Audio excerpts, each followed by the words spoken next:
우리 하나님께 마음껏 감사할 줄 아는 우리 모든 평택 선곡교회 성도 여러분 되시기를 주님의 이름으로 축원합니다. 어떤 한 사람이 재미난 실험을 했대요. 한 마을을 정해서 이제 매일 그 마을 골목길을 지나가면서 그 골목에 붙어있는 집집마다 들어가면서 10,000원을 주기로 한 거예요. 한 달 동안. 얼마 동안? 한 달 동안. 한 달 동안 집집마다 들어가면서 10,000원을 주는 겁니다. 처음에는 그 동네 사람들이 저 사람 좀 이상한 사람 아니야? 아니 저 사람 주는 이 10,000원 받아도 되는 건가? 이거 괜히 받았다가 이거 잘못되는 것 아닌가? 뭐 이런 여러 가지 의구심도 있고 또 제정신이 아니라고 말하는 사람들도 있고 처음에는 이거 진짜로 주는 건가 하는 사람들도 있었어요.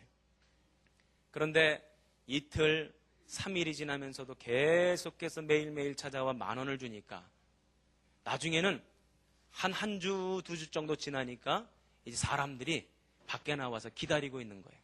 그 사람 안 오나. 저기서 그 사람이 돈을 들고 오면은 반갑게 달려나가서 그 사람에게 어서 오시라고, 감사하다고, 오늘도 10,000원 주러 오셨냐고 그러면서 반가워하는 거예요. 그런데 3번째 주가 되자 마을 사람들은 돈을 받는 것을 신기해 한다거나 고마워하는 사람이 없어졌어요. 그리고는 4번째 주가 되자 돈을 받는 것이 너무나 일상생활이 되어져 버려서 마치 밥을 먹는 것과 세수하는 것과 잠을 자는 것처럼 너무나 당연하게 생각하게 되었습니다. 이제는 마지막 날이 되었어요.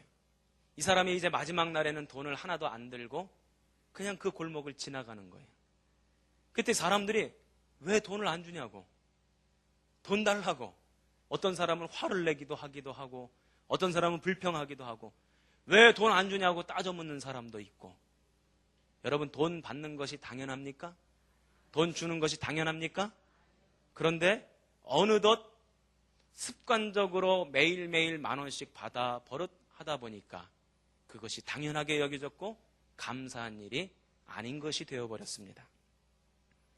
제가 왜 이 말씀을 드리냐면 우리의 삶이 마찬가지인 것 같아요. 우리가 날마다 밥을 먹으니까 밥을 먹을 수 있다는 것이 얼마나 감사한지를 모르고 살아가는 것 같아요. 매일 물을 마시니까 이 깨끗한 물을 마시는 것이 얼마나 소중한 일인지를 알지 못하는 것 같아요. 제가 타지키스탄에 선교 갔을 때 제일 처음 깜짝 놀랐던 것 가운데 하나가 뭐냐면 시골 마을로 전도를 하러 버스를 타고 가는데 중간에 버스가 잠깐 쉰다고 내렸어요. 그런데 사람들이 내려서 그 길 옆에 있는 또랑물을 받아서 그냥 마시더라고요. 너무너무나 깜짝 놀랐어요.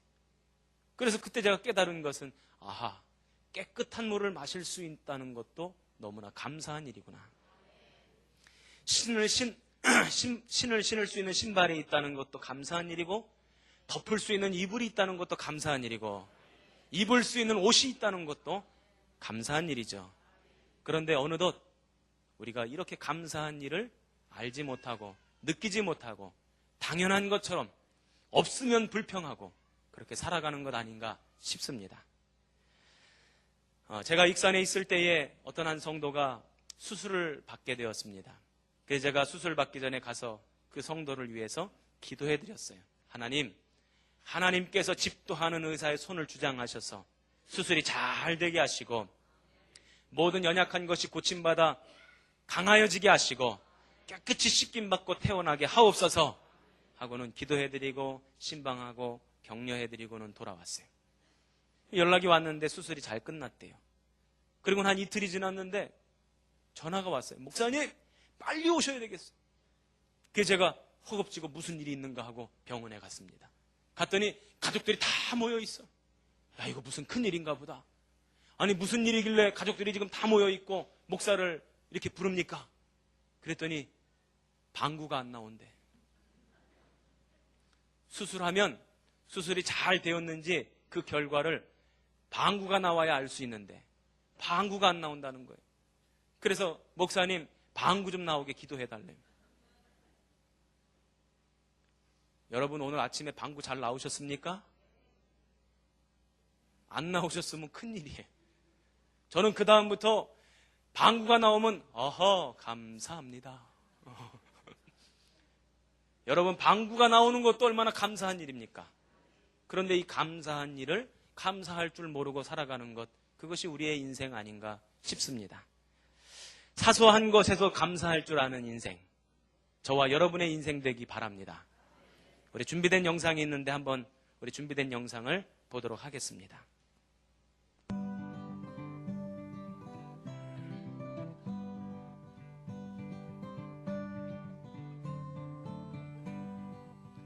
자, 소리가 너무 좀 작네요.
아멘. 네. 여러분 삶 속에 감사를 마음껏 발견하시기 바랍니다. 저는 오늘 두 가지를 여러분들에게 말씀드리려고 하는데, 그렇다면 우리가 감사하는 삶을 살아야 하겠는데 어떻게 감사하는 삶을 살아갈 수 있겠는가? 어떻게 우리는 감사할 수 있는가? 영국의 청교도들이 믿음을 지키기 위해서 신대륙으로 떠났죠. 그때 메이플라워호라고 하는 배를 타고 102명의 사람들이 신대륙을 찾아 떠납니다. 믿음을 지키겠다고, 자신들의 그 믿음을 지키겠다고 자신들이 살고 있던 삶의 터전을 버리고 떠나갑니다. 저는 이 이야기를 들을 때마다 한 가지 반성이 되는 것이 있어요. 우리 성도들은 과연 믿음을 지키겠다고 자신들의 위치에서 가지고 있는 것들을 과감히 내려놓고 버리고 떠날 수 있는가? 믿음을 지키기 위해서 직장을 떠나보신 분 계십니까? 믿음을 지키기 위해서 학교를 떠나보신 분 계십니까? 믿음을 지키기 위해서 내 이권으로부터 떠나보신 분 계십니까? 저는 이 청교도들의 이 믿음의 아름다운 본이 오늘 우리들에게 많은 귀감과 교훈을 주고 있다고 믿습니다. 1620년 102명의 사람들이 메이플라워호라고 하는 배를 타고 대서양을 횡단합니다. 근데 이 배를 타고 횡단하는 기간이 무려 117일이었어요. 여러분 한번 생각해 보세요. 배를 타고 117일 동안 이동을 했다는 것입니다. 그러면서 많은 사람들이 어려움을 당했습니다. 그들이 도착한 것은 지금의 미국 동부 플리머스 해안이라고 하는 곳입니다. 그곳에 도착했을 때 이미 날씨는 겨울이었어요. 추운 겨울, 먹을 것도 없고 병들고 지치고, 그래서 그 겨울을 보내고 난 다음에 몇 명의 사람이 죽었냐면 102명 중에 44명의 사람이 죽었어요. 거의 절반이나 되는 사람이 죽었습니다. 그리고는 그들이 어떻게 해야 될지 알지 모를 때에 인디언들이 나타나서 그들에게 옥수수 씨앗과 감자 종자를 나누어 줍니다. 그리고는 그들이 봄에 옥수수 씨앗을 심고 감자 종자를 뿌려서, 그래서 그 가을에 거두어들인 그 곡식을 먼저 하나님 앞에 감사하며 예배드린 것, 이것이 바로 추수감사주일의 기원입니다. 인디언들을 초청해서 음식을 나눠 먹고 잔치를 벌인 것, 이것이 추수감사의 유래인데, 여러분 한번 생각해 보십시오. 이들의 추수감사는 넘쳐서 드린 감사가 아니었습니다. 풍족해서 많아서 남아서 드린 감사가 아니었습니다. 옥수수와 감자 몇 개로 연명하던 때, 모든 것이 부족할 때, 제대로 집도 없고 제대로 살만한 터전도 없는 그때 그럼에도 불구하고 드렸던 감사였습니다. 이들은 모든 것이 하나님께로부터 왔음을 고백하고 그 겸손한 믿음으로 감사할 수 있었던 것입니다. 여러분, 그런데 지금 미국이라고 하는 나라가 어떤 나라가 되었습니까? 세계 최강대국이 되었죠. 저는 그것을 보면서 한 가지 깨달은 것이 있어요. 한번 따라해 보시겠습니까? 감사는 모든 상황을 복으로 바꾸는 하늘의 언어다. 감사는 모든 상황을 복으로 바꾸는 하늘의 언어다. 여러분의 삶의 모든 어렵고 힘든 가운데에서도 여러분이 감사의 조건을 발견하여서 하나님 앞에 감사할 수 있다면 바로 그 감사가 여러분의 모든 상황을 복으로 바꿔주실 줄로 믿습니다. 그래서 감사는 누가 하느냐? 믿음을 가지고 있는 사람이 감사할 수 있어요. 지금의 내가 처해 있는 현실을 바라보며 감사할 수 없지만 믿음의 눈으로 바라보고 하나님께서 역사하실 일을 바라보고 그러면 감사할 수 있는 거죠. 누가 감사하느냐? 믿음의 눈을 가지고 있는 사람이 감사할 수 있는 겁니다.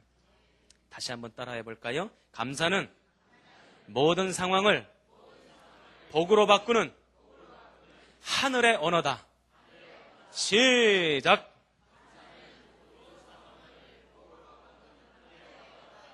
여러분, 이 사실 잊지 마시기 바랍니다. 제가 오늘 두 번째로 여러분들에게 드리고 싶은 말씀은 모두가 다 감사할 수 있어요. 또 모두가 감사해야 합니다. 그러나 누가 더욱 기쁨으로 하나님 앞에 감사를 드릴 수 있을까? 누가 더욱 기쁨으로 하나님 앞에 감사를 드릴 수 있을까? 보니까 눈물로 씨를 뿌린 사람이 이 추수의 계절에 기쁨으로 감사 드릴 수 있더라고요. 시편 126편 5절 말씀에 눈물을 흘리며 씨를 뿌리는 자는 기쁨으로 거두리로다. 아멘. 눈물로 기도의 씨를 뿌리고 눈물로 헌신의 씨를 뿌리고 눈물로 사랑의 씨를 뿌리는 사람, 바로 그 사람이 추수의 때에 기쁨으로 감사 예배를 드릴 수 있는 것입니다. 바로 그런 사람에게 하나님께서는 반드시 기쁨으로 거두게 하시며 풍성케 하여 주실 줄로 믿습니다. 미국에 빌 포터라고 하는 사람이 있어요. 이 사람은 뇌성마비로 장애를 가지고 있는 사람입니다. 말도 잘 못합니다. 오른손을 쓰질 못해요. 그래서 늘 오른손을 이 뒷춤에다가 숨기고 다녀요.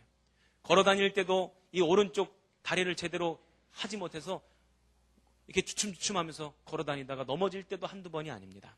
그런데 이 사람이 미국의 주방세제를 파는 회사 와킨스라고 하는 회사에 영업사원으로 취직을 합니다.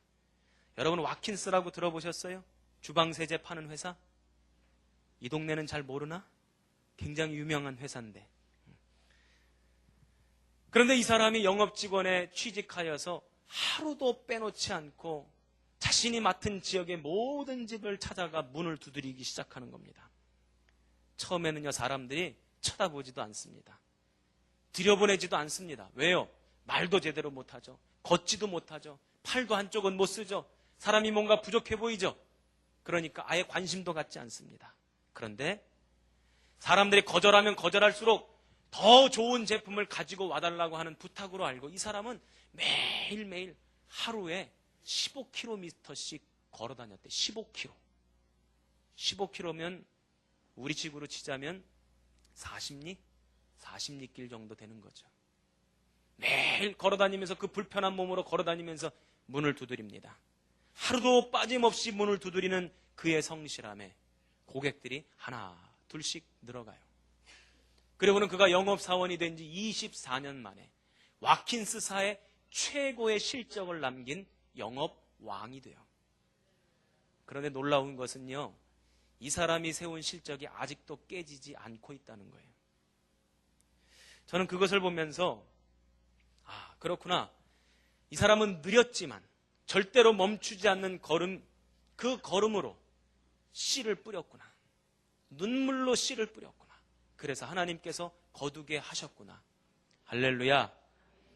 느렸지만 절대로 멈추지 않는 걸음이 오늘 우리들에게 많은 말을 해주고 있습니다.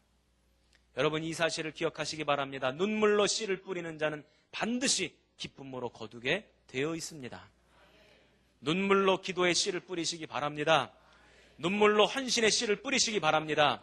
여러분이 하고 있는 일에 눈물로 열정의 씨를 뿌리시기 바랍니다. 그러면 반드시 하나님께서 거두게 해 주실 것입니다. 우리 성도 여러분들에게 마지막 인사드립니다. 올해도 수고 많으셨어요. 올해도 수고 많으셨습니다. 자, 우리 인사하세요. 올해도 수고 많으셨다고.